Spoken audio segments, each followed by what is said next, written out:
Assalamu alaikum ji, I am Dr. Shiraz Nasir and I am your resource person for neural networks and deep learning. Uh, Last lecture में we discussed about different neurons and their activation functions and why these activation functions must be non-linearities. So in particular, uh, we talked about sigmoid, uh, 10H. We talked about different variants of rectified linear unity and pros and cons of each neuron. तो take away last lecture से ये था कि अगर आपने binary classification करनी है तो आप सिग्मॉइड या 10H यूज करेंगे। अगर आपने मल्टी क्लास क्लासिफिकेशन करनी है तो आप सॉफ्टमैक्स यूज करेंगे, और अगर आपने रिग्रेशन करना है तो देन आप लीनियर यूनिट यूज करेंगे। So let me just state कि what is a linear unit. Linear unit में सिंपली जो आपका weighted sum of linear part होता है आप एज इट इज उसे फॉरवर्ड कर देते हैं, क्योंकि अगर आपने लीनियर रिग्रेशन देखा है तो एसेंशियली रिग्रेशन के केसेस में हमें कंटिन्यूअस आउटपुट चाहिए होती है, हमें कोई क्लास लेबल नहीं चाहिए। तो जैसे कि हमने स्टार्ट किया था हाउस प्राइस प्रेडिक्शन से, तो उसमें हमें हाउस की प्राइस चाहिए थी, हमें कोई क्लास नहीं चाहिए। तो ऐसे तमाम प्रॉब्लम्स जिसमें हमें कोई कंटिन्यूअस मैथमेटिकल वैल्यू चाहिए होती है या कोई स्कोर चाहिए होता है, तो इस किस्म के जो लर्निंग के केसेस हैं उन केसेस को हम रिग्रेशन प्रॉब्लम्स कहते हैं। तो अगर न्यूरल नेटवर्क्स, जैसा कि मैंने डिस्कस किया था कि न्यूरल नेटवर्क्स जो हैं ये ज़्यादातर बाइनरी क्लासिफिकेशन या क्लासिफिकेशन में तो बहुत ज़्यादा सक्सेसफुल हैं, लेकिन इनसे आप रिग्रेशन और बाकी प्रॉब्लम भी सॉल्व कर सकते हैं। सो एसेंशियली अगर आपने न्यूरल नेटवर्क से रिग्रेशन का प्रॉब्लम सॉल्व करना है तो then you will use linear unit. तो लीनियर यूनिट इज सिंपली कि ये जो आपका z था आप इसे एज इट इज पास कर देंगे। सो y hat would be equal to g of z is equal to z। सो ये z जो है ये रॉ वैल्यू आप y hat में पास कर देते हैं। So that serves as your score. Regression problem में आप रीलो भी यूज कर सकते हैं। रीलो अगर आपको याद हो तो वो 0 to +infinity होता है। तो जैसे हाउस प्राइस की एग्जांपल में हमें पता है कि हाउस प्राइसेस जो हैं they can not be negative. तो एसेंशियली रीलो, अगर आपको डेफिनेशन याद हो, वाज मैक्स फंक्शन, और मैक्स फंक्शन में नेगेटिव पार्ट के लिए हम 0 रिटर्न करते थे और पॉजिटिव पार्ट के लिए हम z रिटर्न कर देते थे। तो एसेंशियली आप रिग्रेशन प्रॉब्लम्स में रीलो बी यूज कर सकते हैं अगर आपको यकीन है कि your score will not be negative. Okay, so that was some aside for regression problems. So let's talk about uh, today's neuron जो कि हमारा कल मिस हो गया था, that is softmax. Softmax is used for multi-class classification. Multi class classification का मतलब है कि आपके पास दो से ज्यादा क्लासेस हैं। फॉर एग्जांपल, अगर हमारे पास एक प्रॉब्लम था जिसमें हमारे पास पिक्चर थी कैट की, डॉग की और डियर की। डियर हिरन को कहते हैं बाय द वे। और हम एक क्लासिफायर बनाना चाहते हैं जो गिवन पिक्चर पे बताया कि जी गिवन पिक्चर कैट की है, डॉग की है या डियर की है। सो now this is not a binary classification problem, it's a 3 class classification problem, यानी ये मोर देन 2 क्लासेस है। तो इस किस्म के केस में आप 10H या सिग्मॉइड एज आउटपुट लेयर पे यूज नहीं कर सकते, क्योंकि आपको 3 क्लासेस में आउटपुट या प्रेडिक्शन देनी है। तो इस किस्म का जो प्रॉब्लम्स हैं उन्हें हम मल्टी क्लास क्लासिफिकेशन कहते हैं, और मल्टी क्लास क्लासिफिकेशन में जो आउटपुट लेयर है हमारी, that is formed using softmax group. अच्छा, ये ग्रुप का लफ्ज मैंने इसलिए बोला है कि ये सॉफ्टमैक्स कोई एक न्यूरॉन नहीं होता। Softmax is a group of neurons जो एक दूसरे के साथ मिल के काम करते हैं। फॉर एग्जांपल, अगर मेरा प्रॉब्लम जो है यही cat dog and deer problem है, तो इसका मतलब है कि मेरा सॉफ्टमैक्स ग्रुप जो है वो 3 न्यूरॉन से मिलके बनेगा। सो इसका मतलब है कि जितनी भी मल्टी क्लास क्लासिफिकेशन में हमें क्लासेस चाहिए होती हैं, उतने ही न्यूरॉन्स पे सॉफ्टमैक्स ग्रुप मिलके बनता है। तो फर्ज करें अगर मैंने hand written digit, single digit जो है वो अगर मैंने प्रिडिक्ट करने हैं 0 से लेके 9 तक, तो ये टोटल 10 डिजिट है। इन दैट केस मुझे चाहिए होंगे 10 न्यूरॉन्स पे मुश्तमिल सॉफ्टमैक्स ग्रुप। सो ये याद रखने की बात है, softmax is not a single neuron, it's a group of neuron together. तो इसलिए हम सॉफ्टमैक्स को यूजुअली सॉफ्टमैक्स ग्रुप कहते हैं। Softmax is essentially an extension of sigmoid to multi-class problem. इसमें हम ये आपको याद होगा कि सिग्मॉइड जो है वो प्रोबेबिलिटी रिटर्न करता था। तो एसेंशियली सॉफ्टमैक्स में हम क्या करते हैं कि जो भी डाटा पॉइंट है उसकी हर क्लास से बिलोंग करने की प्रोबेबिलिटी रिटर्न करते हैं। फॉर एग्जांपल, हमारे पास एक इमेज आया है और मॉडल समझता है कि उसकी, यही मैं कैट डॉग और डियर प्रॉब्लम की बात कर रहा हूँ। तो इस पर्टिकुलर केस में हमारा जो सॉफ्टमैक्स ग्रुप है ये रिटर्न करेगा प्रोबेबिलिटी के इस पर्टिकुलर पिक्चर के कैट होने की प्रोबेबिलिटी क्या है। लेट्स सपोज ये प्रोबेबिलिटी है 0.45।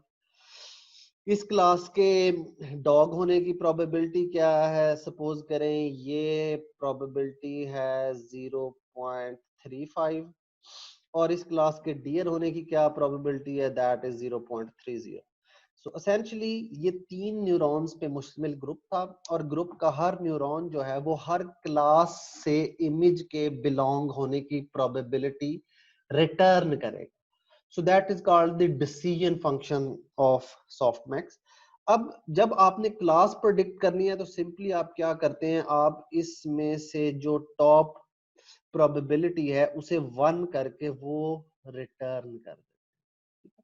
So that is why I said that softmax is an extension of sigmoid for multi-class classification. Okay, so let's suppose हम एक कोई एग्जांपल जो है ना वो कर लेते हैं। फॉर एग्जांपल, हम ये 3 क्लास वाला जो है कैट डॉग एंड डियर की बात करते हैं। फॉर एग्जांपल, मैं इसका पहले फॉर्मूला लिखूं पहले या पहले एग्जांपल कर ले? आई थिंक पहले एग्जांपल कर लेते हैं क्योंकि फॉर्मूला थोड़ा सा डरावना सा है।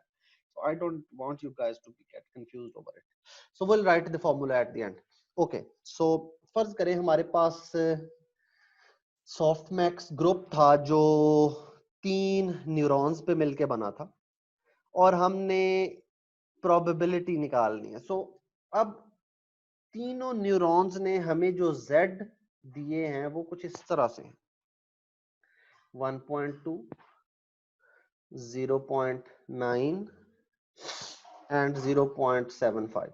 इस 1.2 से आपको आइडिया होगा कि ये प्रोबेबिलिटी स्पेस में नहीं है, और ये प्रोबेबिलिटी स्पेस में इसलिए भी नहीं हो सकता कि हमें पता है कि सम ऑफ ऑल प्रोबेबिलिटीज जो है वो 1 होता है। तो इसका मतलब है कि ये प्रोबेबिलिटी तो नहीं है, तो हमें इसको प्रोबेबिलिटी में कन्वर्ट करना है। तो प्रोबेबिलिटी में कन्वर्ट करना बड़ा इजी है। आप क्या करते हैं कि आप इसको इन सब के सम पे डिवाइड करते हैं, तो आपके पास इसकी प्रोबेबिलिटी आ जाएगी। फिर इसको इस सब के सम पे डिवाइड करेंगे तो इसकी प्रोबेबिलिटी आ जाएगी, एंड सो ऑन, इसकी प्रोबेबिलिटी आ जाएगी। तो जो फॉर्मूला है अब हम उसको लिख सकते हैं क्योंकि एसेंशियली फॉर्मूला भी यही कर रहा है। सो ये J बता रहा है कि ये this sigmoid is not actually a sigmoid, it's a softmax, ठीक है, is equal to e raised to power zj, ये J subscript में है by the way, it's not being multiplied, it's a subscript divided by sum of all ej's equal to 1 to k e raised to power z k, ठीक है. So that is the formula of softmax group. अब हम देखते हैं कि इस formula का इस आउटपुट से ताल्लुक क्या है. So let's do that. फर्ज करें जी मैं पहली क्लास से बिलोंग करने की प्रोबेबिलिटी निकालना चाहता हूं. That would be E G of 1. So that would be equal to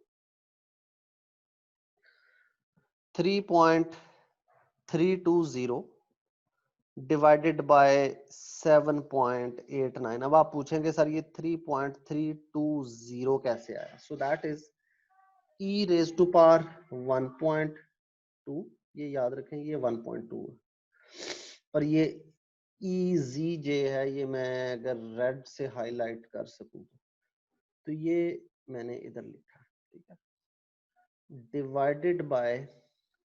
अब हमें सम निकालना है सबका. इसका मतलब है कि इन तीनों को जब हम जमा करेंगे तो हमारे पास ये क्या बनेगा 2.85. 2.85. लेकिन हमें ईज जमा करने हैं, ठीक है ना. इसका मतलब है कि हमें 2.85 नहीं चाहिए, हमें चाहिए e रेज टू पावर 1.2 जमा e रेज टू पावर 0.9 जमा e रेज टू पावर 0.75. तो जब हम ये निकालेंगे तो इसके नीचे ये आएंगे. सो अल्लाह. ओके जी. अब हम इन तीनों को जब जमा करेंगे तो हमारे पास आ जाएगा 7.89. इसका मतलब है Yes. e raise to power 1.2 मुझे पता है कि 3.320 है डिवाइडेड बाय 7.89. तो अब मेरे पास प्रोबेबिलिटी आ जाएगी which is equal to 0.42. So now this is a probability. अब प्रोबेबिलिटी ये है कि जो इमेज मैंने दिया था उसकी कैट क्लास से बिलोंग होने की प्रोबेबिलिटी है 0.4. अब हम देखेंगे कि बाकी डॉग क्लास से उस तस्वीर की बिलोंग होने की प्रोबेबिलिटी क्या है और डियर क्लास से उसकी प्रोबेबिलिटी होने बिलोंग करने की प्रोबेबिलिटी क्या है. So let's. तो इसको हमने z1 का नाम दिया था. This is going to be z2, this is going to be z3 और ये हमारे पास वैल्यू थी z1 z2 z3 की.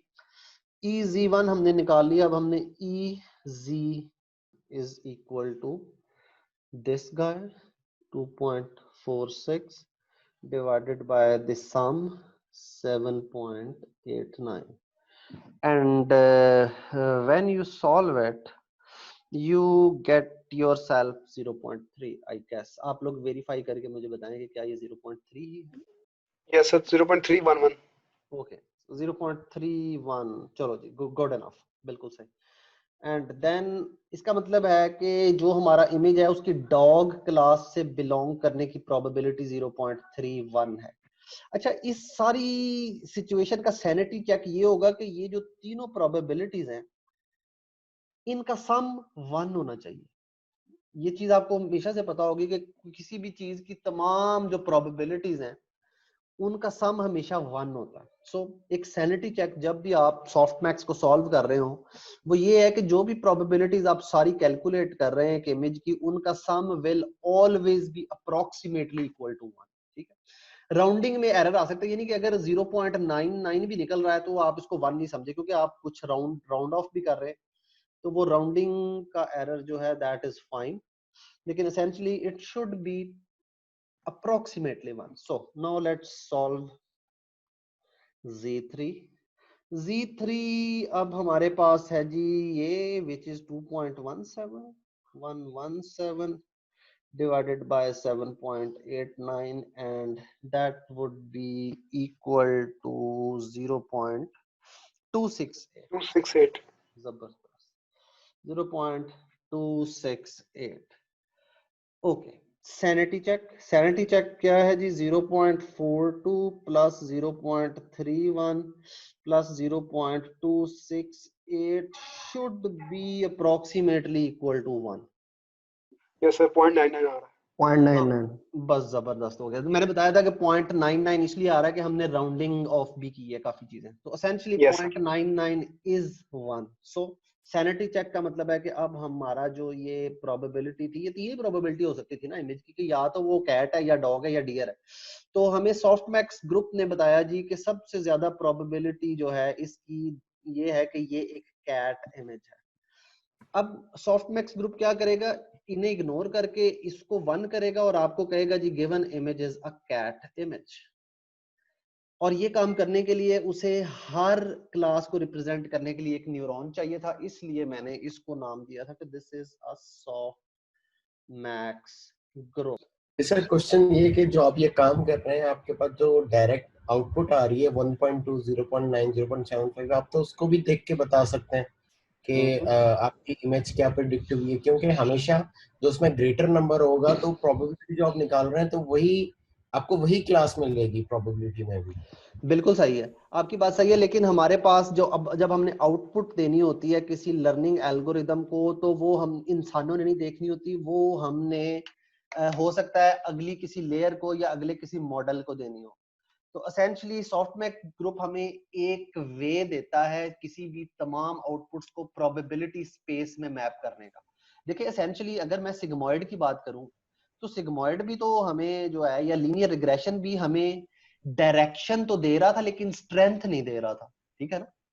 तो हमें दो चीजें चाहिए, एक जैसे आपने अगर थोड़ा सा असाइड हो जाएगी, should I say that, okay, correlation में जैसे आपने देखा होगा कोवेरियंस या कोरिलेशन में, कोवेरियंस आपको एक नंबर देती है जो बताता है जी कि कोवेरियंस पॉजिटिव है या नेगेटिव है, so which gives you the direction of output, लेकिन वो आपको ये नहीं बताता कि रिलेशनशिप की स्ट्रेंथ क्या है। तो जो सॉफ्टमैक्स है ये क्या करता है, ये आपको प्रोबेबिलिटी स्पेस में हर चीज मैप करके बताता है जी कि इनकी प्रोबेबिलिटी ये है। आपकी बात सही है, वैसे भी कह सकते हैं, लेकिन अगर हमें प्रोबेबिलिटी स्पेस यूज करनी है जो कि बाकी एप्लीकेशंस में भी हमें चाहिए हो सकती है, तो हमारी कोशिश होती है कि जितनी भी चीजें हैं उन्हें प्रोबेबिलिटी स्पेस में मैप करके उसका आंसर जो है वो ले लिया जाए ताकि अगली किसी एप्लीकेशन में यूज हो सके।